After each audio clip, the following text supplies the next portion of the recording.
बिलाल साहब, जिस तरह से आपने अभी जिक्र किया था कि जो पिछली दफ़ा जो सैलाब आए थे और पूरी वर्ल्ड ने पाकिस्तान के साथ जितने पैसे कमिट किए थे, पाकिस्तान काबिल अमल हल उनको नहीं दे सका, लिहाजा पाकिस्तान को उतने पैसे नहीं मिले। मैं देख रहा था कि पाकिस्तान को जितने पैसे पाकिस्तान के साथ प्रॉमिस किए गए थे, पाकिस्तान को उसका सिर्फ 20% मिला।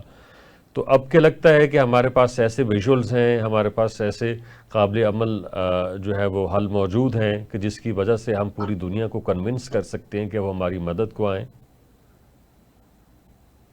देखें शेख साहब, ये विजुअल्स जो है ना, ये तो सैलाब के बारे में एक अक्कासी करते हैं कि सैलाब इतना डिजास्टरफुल हो गया है या इतनी तबाही मचा रहा है। लेकिन उसके बाद क्या होना है, फंड उसके लिए मिलेगा, और प्रिवेंटिव मेजर्स क्या आप करना चाह रहे हैं मुस्तकबिल के लिए, उसके लिए शायद मिल सकता है। लेकिन अगर आप वो प्रोजेक्ट ही ना बना सकें कि जिससे गरीबों को या सैलाब से मुतासरीन को कोई मदद मिले, वो प्रोजेक्ट बने।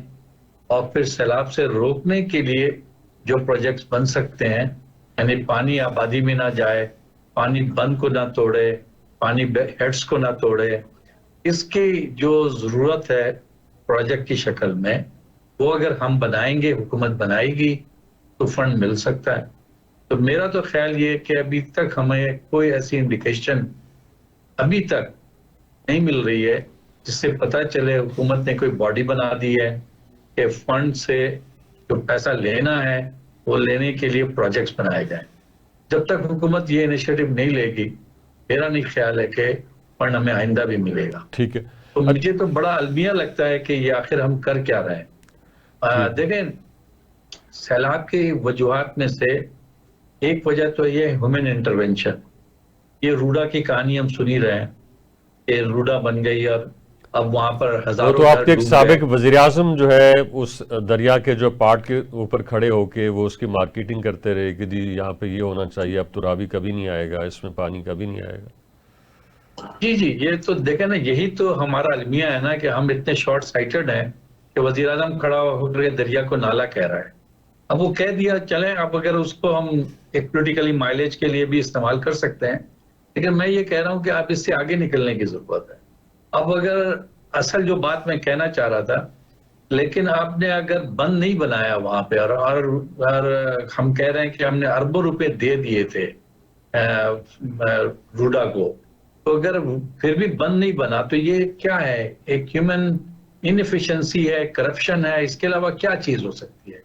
ये इसी कह लेंगे आप कि गरीबों का माल लुटता है, घर लुटते हैं, तबाह होते हैं, उससे उनको कोई परवाह नहीं है, उनको कोई दिलचस्पी नहीं। तो ये तो हमारा अपना पैदा करता है। बिल्कुल सही। अब अगर ये तबाही लाहौर में आ रही है, देखें लाहौर एक बहुत वल्नरेबल सिटी बन गया है।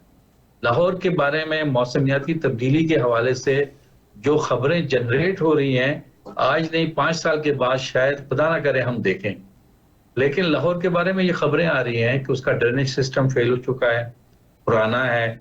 उसके जो शहर के अंदर से नहर गुजर रही है, वो खुद एक वल्नरेबिलिटी क्रिएट हो रही है उसकी वजह से। अगर उसकी केयर नहीं की गई, तो जो खूबसूरती का सामान है वो तबाही का सामान बन जाएगा। तो ठीक। मैं तो सिर्फ यही कहूंगा कि अभी से प्लानिंग, हमारे पास बड़े बड़े अच्छे अच्छे जहन मौजूद हैं जो इसकी प्रिवेंटिव के लिए काम कर सकते हैं, मेजर्स उठा सकते हैं कि शहर की तबाही से बचें। लाहौर से जितना पानी सक हो रहा है आबादी के बढ़ने की वजह से, तो पानी नीचे से सक किया जा रहा है, जमीन की सतह नीचे जा रही है। कहते हैं कि 2 सेंटीमीटर के करीब लाहौर एनुअली सिंक हो रहा है, डूब रहा है, दब रहा है।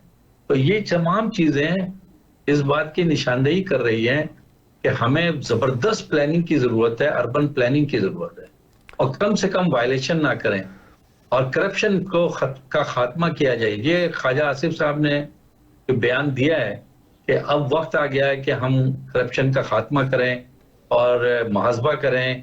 खुदा करे कि उसके अंदर ईमानदारी भी हो, इस बयान के अंदर, और सच्ची दिलचस्पी हो, और वाकई मुहासबा हो।